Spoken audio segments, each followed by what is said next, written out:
Okay. Tamang-tama. ABS-CBN ang icon natin. Ano yung question for that icon? Jeremy. Bakit? Wala lang. Hinakman ka? Di ba close tayo, Jeremy? Oo. Okay, ito naman. From Patrick Villanueva from Business Mirror. Ang tanong niya, what should the fans expect from Angeline Quinto with the Kapamilya Network? Wow! Thank you for that wonderful question. Patrick, Yes, Patrick. am I right? Yes, you are right. You are correct. Sino si R?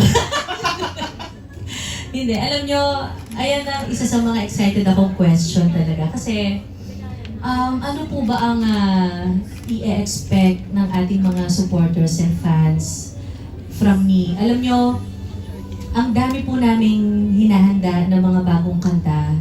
At importante po talaga sa akin na yung mga kantang gagawin namin at i-release namin, gusto ko na lahat ng mga klase ng pag-ibig, kung ano man ang pinagdadaanan ng mga listeners natin, I'm sure makikita at mararamdaman nila yung sarili nila sa kantang yun.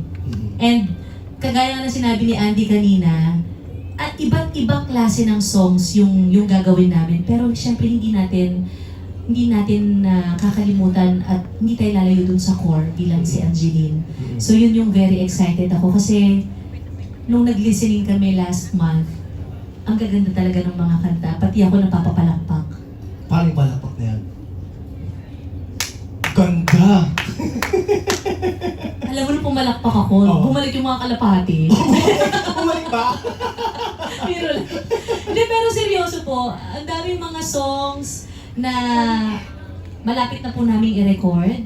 And syempre si Sir Jonathan po ang talagang magiging guide ko dyan sa recording namin. And yun, talaga excited ako na this year sana pag na-release po namin yung mga kantang ito, ang dami talagang, I'm sure ang dami makaka-relate dun sa mga kantang gagawin po namin kasi mga original song siya.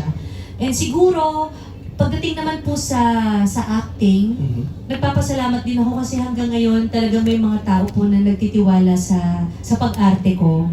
Kaya second po talaga sa pagkanta talagang minahal ko din ang acting. So abangan niyo po kasi may mga bagong movies po ako na gagawin. Pero sa ngayon kasi hindi ko pa talaga pwedeng i-announce kung sino po yung mga makakasama ko. Pero malapit na, I'm sure ma-share po namin na sa inyong lahat. Wow, that's so exciting. Thank you so much for Thank that you, answer. Jay. Okay. Next question tayo. Okay. Sa star tayo. Sa star. Sa star Yes, tayo. sa star tayo lagi. Pinalitan niyo yung tanong, bumulong siya. Hindi. Bumulong siya. Ito pa rin, babasahin ko. From Rayma Deveza. Rayma? Rayma Deveza from ABS-CBN News Online. Sabi niya, what can we look forward to now that you renewed your contract with ABS-CBN Star Music? Yes, Star Music. Kagaya nga ng sinabi ko sa inyo kanina, guys. Ako din po, ang nilook forward ko talaga ay maraming songs pa tayong magawa, maraming concerts tayong magawa. Kasi bilang isang singer talaga, wala akong ibang gustong gawin kundi makapagbigay ng napakalaking inspirasyon sa mga tao. At sobrang thankful ako kasi alam niyo yung song na Patuloy ang Pangarap na sinulat ni Sir Jonathan Manalo. Ang daming mga OFW.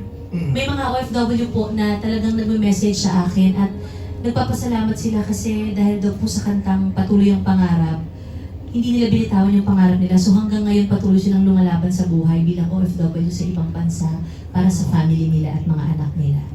So, pag nakaka-receive ako ng mga ganong messages, parang mas lalo akong na-excite na gumawa pa ng iba't ibang klaseng kanta.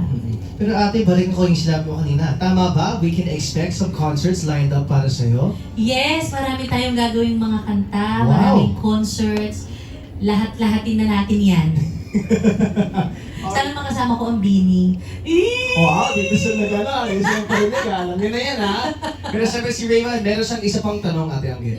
Apart from recording new songs, are you also open to doing stage plays? Hoy! Theater. Uy! Ate. Musicals. Fan ako, syempre. So, ever open ka ba mag-musical? Alam mo, hindi ko pa siya masagot ngayon, Je. Pero kasi iba din ang discipline ng mga aktor sa teatro. Totoo yan. Iba ang disiplina talaga nila. And minsan, tinatanong ko yung sarili ko, kakayanin ko ba kung ako yung nandoon? Pero dahil lahat talaga ay gusto kong subukan, hanggat nandito ako, so I'm sure one time or one day, baka masubukan ko din. Why not, di ba? At why not, malay natin, Kung yung may musical bitahan na ako or Oo. may mga tao po na magbigay ng chance sa akin, gagawin ko. At malay natin, yung musical na yun, it will consist of all of your songs. Yes! Lahat ng mga awiting na gawa namin. Yes. Manifest natin Maganda yan. yun. Thank you so much, ate. Next question na tayo. Siyempre, we have 15 questions for her 15 years in the industry. Kurtina? Hindi yung kurtina, stage. Ah, sige. Stage. Pero kurtina. Di ba mga kurtina, guys? Kurtina ba? Kurtina. Ito lang. Pero ito, stage Ah, yan. stage na. Stage Ang pala. tablado yan. Kala kurtina. May ganyan lang sa bahay. May ganyan kayo sa bahay. Okay. From Joan Madrazo, from a lifestyle and entertainment creator.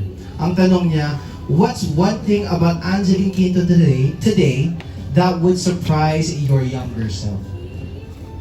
Gandang tanong na yan. Ano yung tanong? Ano nga ulit yung mga... What's one thing about Angeline Quinto today that your younger self would be surprised about? Siguro may isang bagay ako ngayon na ikaka-proud ng aking pagkabata. Ito yun. Yung umabot ako ng 15 years sa industry.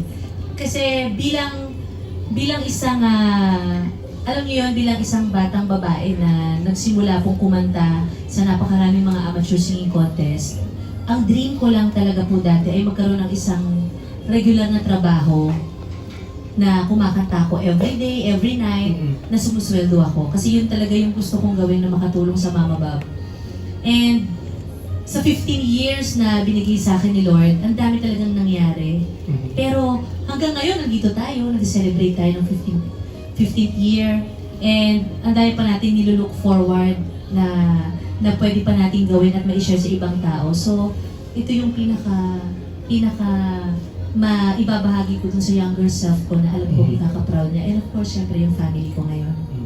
Thank you so much for that, Ate Angel. Pero syempre, balikan natin yung mga concerts, no? Yung mga gusto mong i-achieve at na-achieve mo hanggang ngayon is doing many concerts. Yes. Marami na rin kasi akong nakatrabaho. Pagka katulad ni Eric Santos, sila ni Sir Martin. So, dream ko talaga na magkaroon ng isang napakalaking concert this year. And hopefully, ma-share ko sa inyo yan ngayon. May i-share mo ba? Yes! May gagawin akong concert this year, Yan! mga kaibigan. May malaking concert po tayong gagawin. Tumpakan natin yan, Siyempre guys. kasama po ang Creative Den family ko, ang Star Music family ko. Ito po ang napakalaking celebration ng aking 15 taon sa industry. And napakaraming mga songs pa ang ibibigay natin sa lahat ng mga supporters natin. Kaya sana guys, sana po abangan niyo po yan kung kailan po yung napakalaking concert na gagawin natin ngayong taon. Kasi excited akong magawa talaga ito. Wow, the Power Diva herself back in concert this year. Yes, this year. Abangan natin yun, Ate Angel. Thank you so Thank much you, for that Jen. announcement. Thank you. Alright, next question na tayo sa ating